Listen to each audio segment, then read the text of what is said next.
Hola, ¿qué tal? Estamos muy contentos nuevamente, un programa más de YPTV. Hoy vamos a hablar de un tema bastante relevante como son los derechos humanos y la seguridad pública. El papel que juegan los derechos humanos en la seguridad pública o el papel que juega la seguridad pública en los derechos humanos, no lo sabemos. Tenemos un invitado de lujo, un especialista en materia de derechos humanos, hoy funcionario en temas de seguridad pública, el maestro Ángel Pedraza estará con nosotros.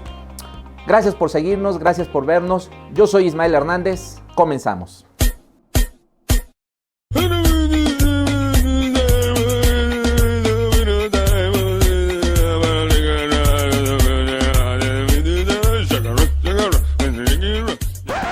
Yo soy Ismael Hernández, comenzamos.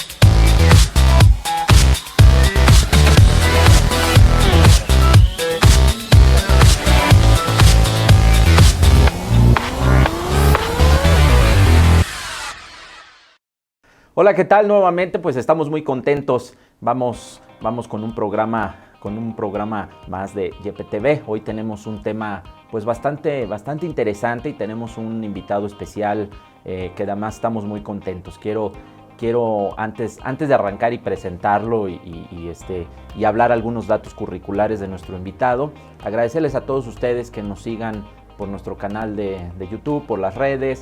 Agradecemos mucho, estamos haciendo una serie de actividades que esperemos que les sean a ustedes de mucha utilidad. Acuérdense ustedes que un poco el lema de este programa es hacer, sí, desde luego, cosas de mucha calidad, pero también que sean cosas de mucha utilidad. Hoy vamos a hablar de un tema bastante relevante, muy común o que lo escuchamos de manera muy recurrente, pero que al mismo tiempo un poco nos confunde, y que es precisamente el tema de los derechos humanos y la seguridad pública.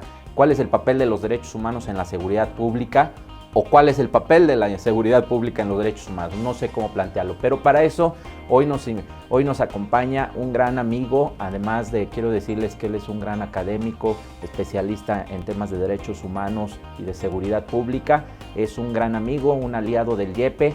Quiero decirles que nuestro invitado de hoy, él viene a ser el padrino prácticamente de esta serie de actividades que estamos haciendo en el YEPE, y estamos muy contentos de presentarles al maestro Ángel Pedraza. Mi querido Ángel, pues muchas gracias como siempre, Ismael, por aceptar. Qué gusto la invitación, y además agradecer un tema tan de moda en este momento y tan necesario para que toda la comunidad entienda qué es la seguridad pública y cuál es el papel que juega el Estado en esto. Así es, muy bien. Algunos datos curriculares de Ángel. Quisiera decirles que tiene un currículum muy amplio. Iba a decir un curriculote, pero se oye muy feo, se oye muy extraño, y no sé si sea la palabra correcta, pero tiene un currículum amplio, vamos a decirlo así. Ángel es académico de nuestra querida y de nuestra alma mater, Universidad Nacional Autónoma de México. Es una persona que además se ha ganado el espacio como tal en la universidad a partir de los exámenes de oposición, es decir, casi a fregadazos, porque no es muy sencillo obtener el impartir una materia en la universidad. Durante los últimos años de su vida ha sido funcionario de la Comisión Nacional de los Derechos Humanos, de la famosísima CNDH, ocupando diversos cargos, desde los más sencillos, por decirlo de alguna manera, en términos de asesoría, de actividad, hasta llegar a una dirección general, a estar en la oficina del presidente de la comisión. En fin, estuvo en la Procuraduría Agraria también, y hoy en día es funcionario del Consejo Municipal de Seguridad Pública en el Estado de México, en el caso concreto del municipio de Tlalnepantla de Basa. Entonces, ya le tocó estar del lado de los derechos humanos, de la parte del ombudsman, del ente protector, promotor de los derechos humanos, y ahora le toca estar del lado de la parte de la seguridad pública. Entonces, en una de esas hasta nos platica aquí si tiene algún conflicto existencial, primero perseguir y ahora ser perseguido. Entonces, pero yo quisiera arrancar para no extendernos más con este tema tan relevante de los derechos humanos y la seguridad pública, de la cual quiero adelantarme y perdón, con esto doy la palabra a nuestro invitado. En el Instituto de Capacitación YEPE estamos iniciando precisamente un curso sobre derechos humanos y seguridad pública, el cual nuestro querido Ángel va a ser el coordinador y al cual los invitamos a que se inscriban. Más adelante vamos a estar platicando de este curso. Pero a ver, Ángel, platícanos de manera breve, ciudadana, con lenguaje ciudadano y de a pie, ¿qué es precisamente el papel que juegan o qué papel juegan los derechos humanos en las tareas, por decirlo así, de seguridad pública?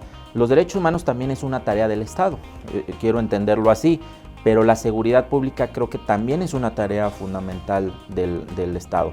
¿Cuál es el conflicto que existe? Porque escuchamos mucho de que, pues es que sacaron al delincuente porque violaron sus derechos humanos. Sí, pero violó una niña.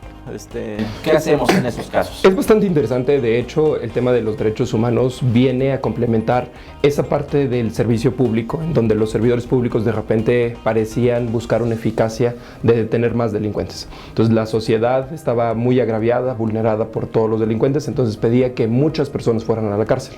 El problema de esto es que se veía con criterios estadísticos. Mientras más delincuentes, más eficacia.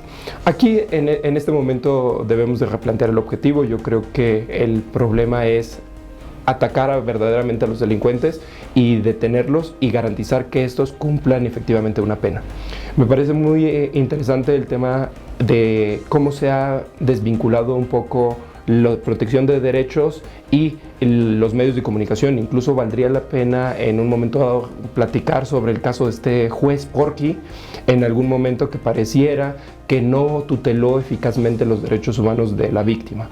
En un momento dado me parece que se está haciendo un linchamiento público. En este sentido, yo me platicaba con mi esposa y decía, no creo que ningún servidor público arriesgue su prestigio, su imagen, su profesionalismo por llevar a cabo una sentencia a la ligera.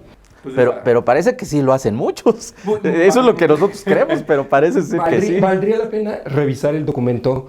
No he tenido la oportunidad de revisar el documento, pero... Como tal, todos sus argumentos. El argumento que se usó, porque valdría la pena saber quién fue el que cometió el error. Si fue el Ministerio Público en el momento de la integración, si fueron los policías en el momento de las detenciones, este primer respondiente, todo el caso, cómo se construye. El problema es que nosotros estamos viendo ahorita una cargada mediática en contra de ese servidor público que lo que hizo es en un momento hacer su trabajo. Mal o bien, tendría que revisarse por la instancia superior, pero desde luego que nosotros lo que estamos viendo es un activismo judicial que parecería que está mandando un mensaje discordante de la justicia. Esto es lo que estamos viendo en términos generales. La seguridad pública se cuestiona que los derechos humanos parece que son un freno, pero más allá de ser un freno, son un acompañamiento que permite al servidor público tener garantías y tutelar el derecho de las personas que lo necesitan, que lo buscan. Es decir, también los violadores tienen derechos humanos. Sí, la idea es que toda persona, independientemente de la condición jurídica en la que se encuentre, que haya cometido un delito, por ejemplo, hay tantos y tantos casos que laceran a la opinión pública de sujetos que los detuvieron y que les imputaron un delito y que les arrancaron una confesión mediante la tortura. En algunos casos puede que los hayan cometido.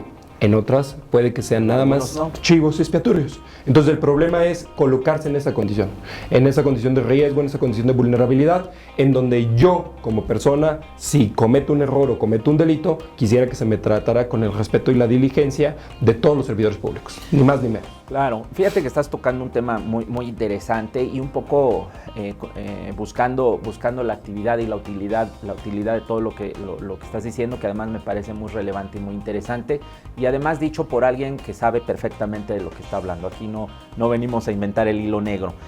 Un poco que le dijeras a la gente que nos hace favor de vernos, a toda aquella ciudadanía, ¿qué son como tal los derechos humanos y para qué sirven? Así en en un algo muy sencillo, y después nos vamos al tema de la seguridad pública y encontramos ese aparente conflicto que también los medios de comunicación juegan un papel muy importante, como el ejemplo ahorita del juez Porky, o no sé cómo le pusieron, el juez Porky, pero que nos dijeras qué son los derechos humanos.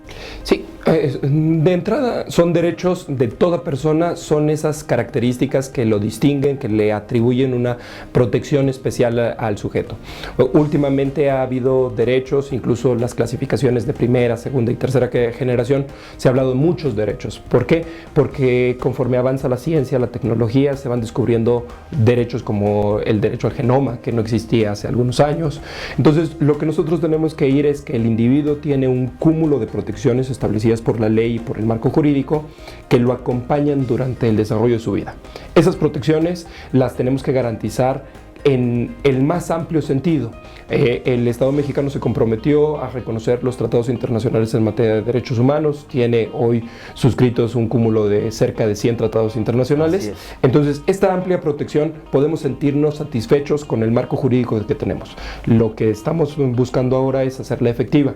Desde luego, me preguntaba si tenía un conflicto en términos de haber ejercido desde 13 años desde la Comisión Nacional de Derechos Humanos y ahora estar del otro lado de la trinchera. Por supuesto que hay un cambio diametral. En un momento dado yo siempre lo he reconocido que ahora y pone su cara de tristeza. El ejercicio de la municipalidad, vivir el municipio desde el primer contacto de las personas suele ser una actividad mucho más intensa, mucho más sensible, donde las carencias se hacen más evidentes y donde la práctica profesional debe ser mucho más exigente en términos de actuación. El nivel de gobierno mucho más cerca de la gente, ¿no? El más pegado, el más a la mano de la gente, ¿no? Por supuesto. Que muchas veces eso se vuelve complicado porque pues te ponen en un papel de prácticamente casi no cumplir la mayoría de las cosas. Sí. Pero bueno, ese ya hablaremos otro tema en términos de la municipalidad. Ahora, el tema de la seguridad pública, ¿qué es? Si nos pudieras ayudar a lo mejor a hablar un poco de la seguridad pública, ¿qué es como tal?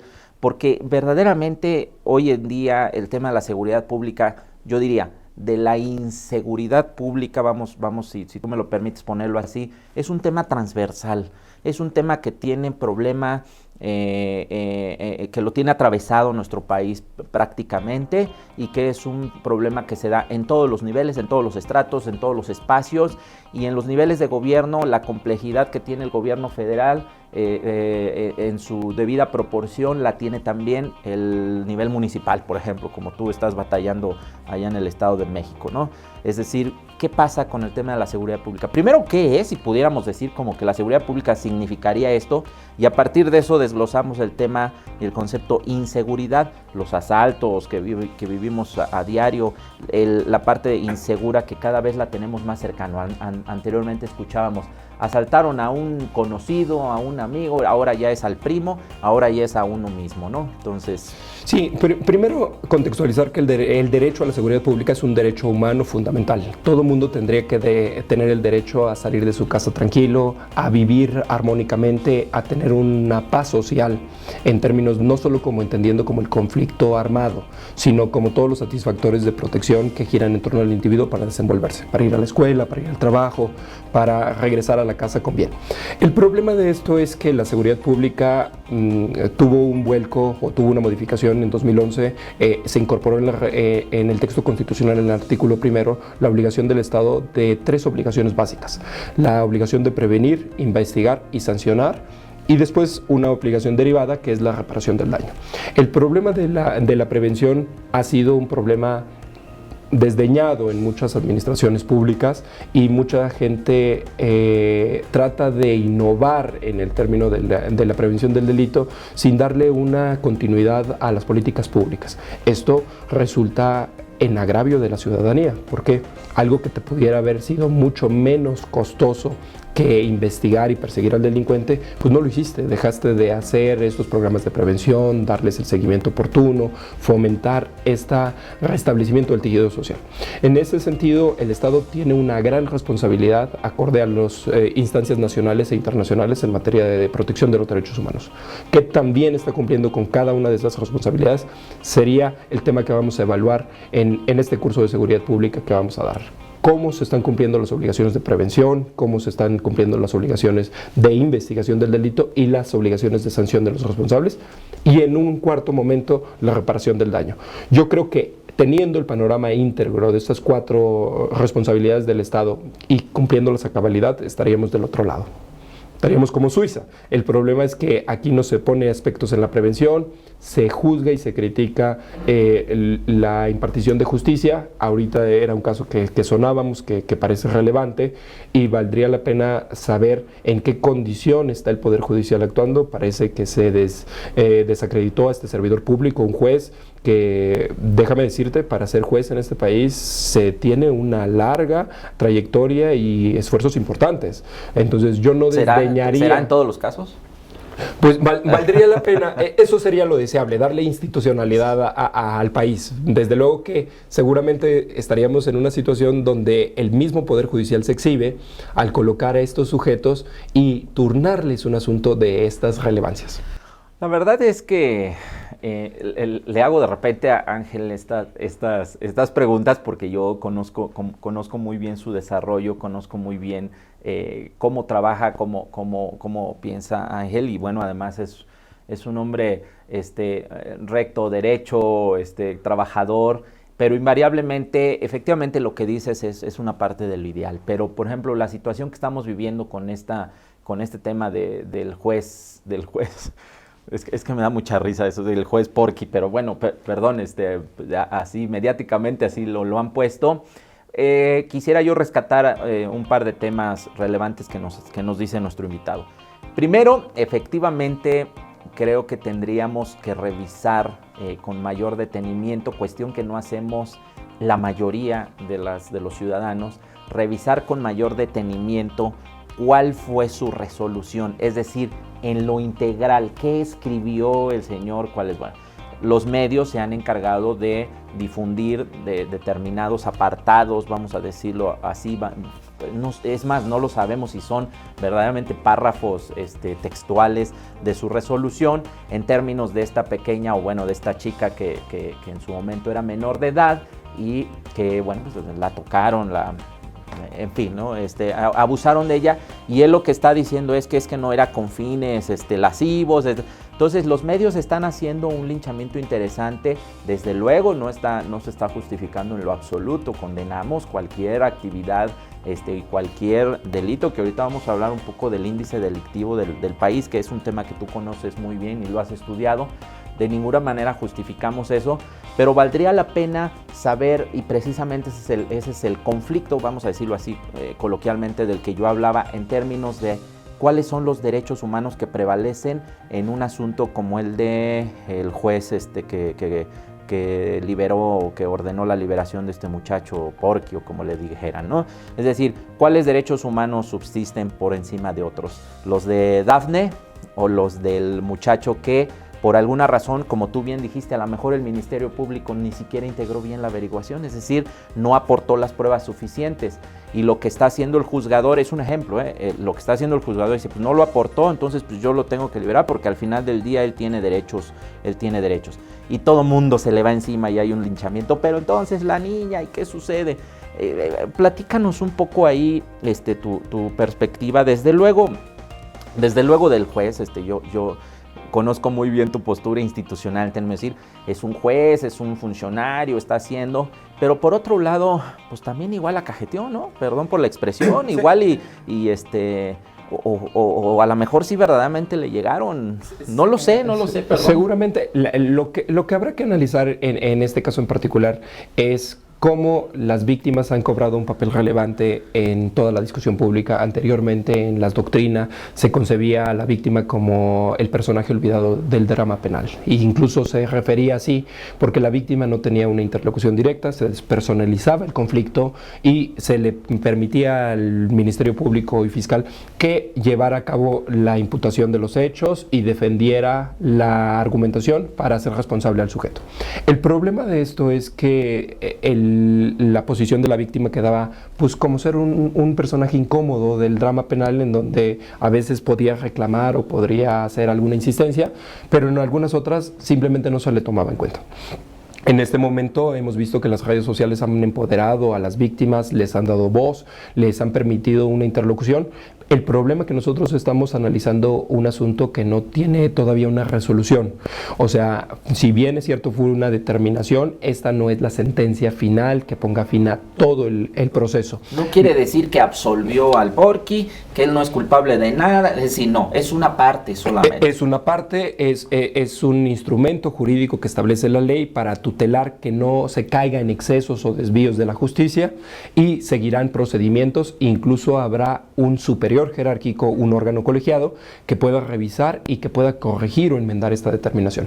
Bajo esta lógica, lo que nosotros tendríamos que tener presente es que esta explicitación de la justicia y esta visibilización del problema nos ha dado un nuevo debate público. El problema es que hay que orientar el debate sobre el marco jurídico, sobre las expectativas de protección, sobre los niveles de participación y responsabilidad de cada uno de los interlocutores. En este sentido, lo que nosotros deberíamos de hacer es un poco con mesura, lejos de criticar en un momento dado la actuación de un servidor público, es conocerla, desmenuzarla a detalle y proceder por las vías institucionales. Hay una responsabilidad institucional, el Consejo de la Judicatura Federal existe para esos efectos, y en el momento en que se determine que hubo un acto de colusión, un acto de corrupción o bien alguna situación de estas características, podría hacerse responsable. El problema es que la gente de repente se pone atención o sensibiliza un problema con ciertas características y olvida el panorama jurídico. Fíjese que menciona algo muy cierto, Ángel, que es precisamente el Consejo de la Judicatura Federal. El Consejo de la Judicatura Federal, y Ángel nos lo podrá explicar mucho mejor, desde luego, al final del día es la instancia, es el órgano, si así se puede decir, de revisión de la actuación de en este caso los jueces.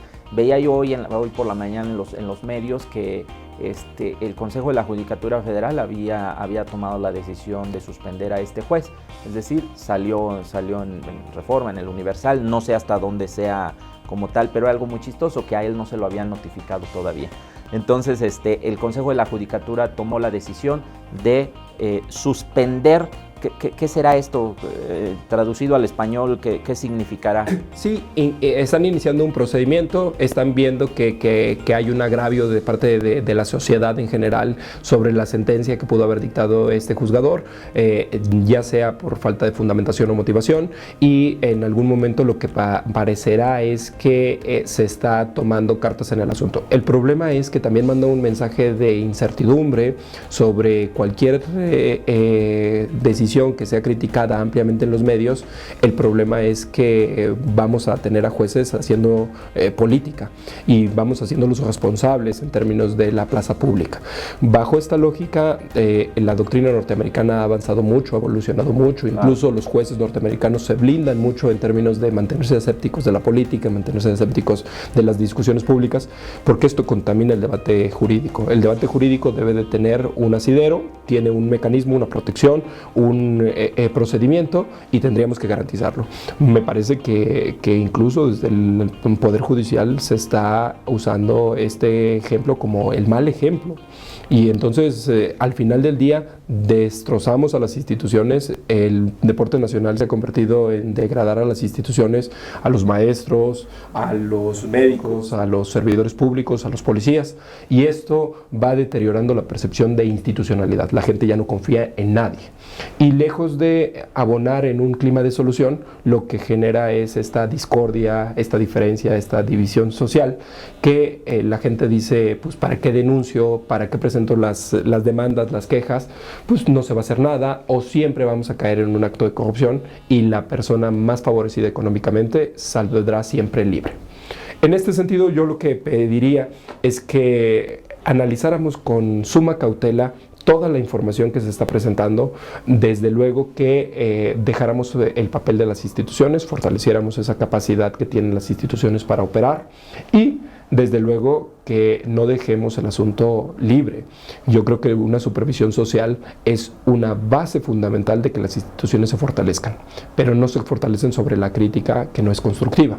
Entonces habría que determinar cuál es el alcance de la determinación, contextualizar que viene una segunda instancia, contextualizar que esa decisión no sigue un perjuicio directo a la víctima, sino es una defensa de un derecho de un sujeto que pudiera haber hecho una conducta total y absolutamente reprobable. Desde luego que, pero el tipo penal y la construcción del marco jurídico puede haber diversos tipos que se encuadren. Si el Ministerio Público integró una averiguación previa por violación y en este supuesto no se considera que estuvo perfectamente acreditado el tipo de la violación, pero sí una violación equiparada o alguna otra figura jurídica, tendríamos que tener claro ese escenario, porque de lo contrario nosotros estaríamos juzgando sobre bases políticas y no sobre bases jurídicas, que es lo deseable. Fíjense que este tema da para más. Coincidió precisamente que hoy que íbamos a hablar del tema de los derechos humanos y la seguridad pública. En estos días surgió el tema precisamente de este juez, que aparentemente, bueno, otorga un amparo a este muchacho por la violación de esta niña en Veracruz. En fin, aprovechamos hoy para platicar del tema sin querer queriendo, como se dice coloquialmente, sin querer queriendo salió el tema, pero al final del día lo que nosotros queremos transmitir con ustedes es precisamente la importancia de conocer o de saber ese papel que juegan uno y otro, es decir, los derechos humanos y la seguridad pública, que efectivamente los derechos humanos también, si me lo permites así decirlo, vienen a ser una especie de dosificador, de balanceador de la actuación también del Estado, es decir, ni muy cargado de un lado ni muy cargado de otro, no, precisamente los derechos humanos lo que procura es, si es violador, vamos a acreditarlo por las vías legales, siempre y cuando no haya excesos, y hay que integrar muy bien. Tenemos un sistema jurídico también complejo, muy complicado en términos de cómo se van estableciendo los tipos penales, es decir, lo que decía Ángel hace un rato, el tipo penal de violación o violación equiparada, también lo estaban acusando este muchacho de pederasta o alguna cosa así. Entonces, lo que queremos es que al final del día ustedes sepan que la complejidad de este entramado jurídico, si así me lo permiten decirlo, es muy complicado, y la actuación de este juez, que no estamos diciendo si fue bueno o mal, aquí no estamos para juzgar absolutamente a nadie, pero creemos también que es hacer una revisión. El papel que están jugando los medios de comunicación y que juegan los medios de comunicación, pues es también muy importante, ¿no? Porque al final del día la ciudadanía hacemos nuestros comentarios sobre lo que vemos específicamente. Y miren, nada más un poco para terminar, quisiera también dar un dato y con esto ir concluyendo. El tiempo de televisión se va muy rápido, pero nada más para que se den una idea, y quiero dejar un dato en el tintero. En el mes de febrero de este año de 2017, según datos oficiales del Secretariado Ejecutivo del Sistema Nacional de Seguridad Pública, se cometieron 135.766 delitos. Ya bien Ángel lo ha dicho, estos son los delitos que se denunciaron, es decir, no quiere decir que fueron los únicos que se cometieron. Entonces imagínense nada más ustedes que en nuestro país tan solo en el mes de febrero se cometieron 135.766, y nada más para que no se vaya limpio nuestro invitado el día de hoy, precisamente en el Estado de México es el lugar donde de estos 135,000 y tantos es donde más se cometieron, es decir, se cometieron cerca de 22,000 de esos delitos. El Estado de México junto desde luego con el Distrito Federal, para que también nuestros amigos chilangos no se vayan limpios. De esos 135,000, más de 14,000, casi 15,000, 14,800 y tanto, 805 exactamente, se cometieron en el Distrito Federal. Entonces tenemos concentrado un tema muy, muy relevante. O sea, no es un problema solo de Tamaulipas, de Nuevo León, de dónde más, que está la situación muy, muy compleja, de Baja California, de todo el norte, sino resulta que en el Estado de México se están cometiendo mayor número de delitos. Sí, ahí tendríamos que tener presente, y es una cosa que tenemos que tener muy clara, es la densidad poblacional. El problema de la estadística es, como tú sabes, es la ciencia que dice que si tú tienes 2 coches y yo no tengo coche, ambos tenemos uno. El problema de esto es una desagregado a nivel nacional. Desde luego que habría que poner detalle específico. Una frase célebre de nuestro invitado hoy. Si tú tienes 2 coches y yo no tengo ninguno, la estadística te dice que ambos tenemos uno. Okay. Por supuesto, la repartición entre los individuos. En esa parte nosotros... Hizo así al Estado de México, ¿no? Así de... Nosotros habría que contextualizar en un momento dado cómo está la densidad poblacional de los sitios en los que se comete, y la otra es que cómo se está registrando. Es correcto. Me parece que hay un subregistro en todas las averiguaciones previas. Creo que está mandando un mensaje erróneo la estadística institucional. Creo que habría que corregirla. Sí, lo que dice Ángel tiene mucha razón, ¿no? Digo, también, efectivamente en el Estado de México es donde más se cometieron, pero es precisamente la densidad poblacional es tremenda. En Campeche, por darles un ejemplo, en Campeche se cometieron 161, por decirlo así, ¿no? Campeche, bueno, en términos de densidad poblacional es mucho más pequeño. En fin, este tema da para mucho más. Yo te quiero agradecer muchísimo, Ángel, que hayas aceptado el estar aquí, platicar un rato, además con su voz ronca, sexy, que hoy trae después de haberle puesto muchísimo hielo a los whiskies. La verdad es que es un honor. Reitero, Ángel nos está haciendo un favor y queremos invitarlos a que se inscriban a nuestro curso Derechos Humanos y Seguridad Pública, el cual estamos iniciando. En pantalla estarán apareciendo desde luego nuestras redes sociales, los teléfonos también o el contacto que podamos tener con Ángel, y bueno, pues esperamos que se puedan inscribir en nuestro curso Derechos Humanos y Seguridad Pública. Estamos próximos a iniciar, consulten nuestro portal, en nuestras redes, y la verdad es que bueno, pues estamos muy contentos. Muchísimas gracias, Ángel. ¿Algo que quisieras agregar rapidísimo? No, pues agradecerles. Realmente el tema de la seguridad pública da para mucho. Yo creo que hay que construir soluciones que demanda este país. Muy bien. Pues muchísimas gracias a todos ustedes por darse este tiempo para hacernos el favor de vernos, de escucharnos. Recuerden escribirnos, contactarnos, decirnos de qué temas quieren que hable, cuáles temas son de utilidad para ustedes. Les agradezco mucho, soy Ismael Hernández, que tengan un excelente semana. Gracias.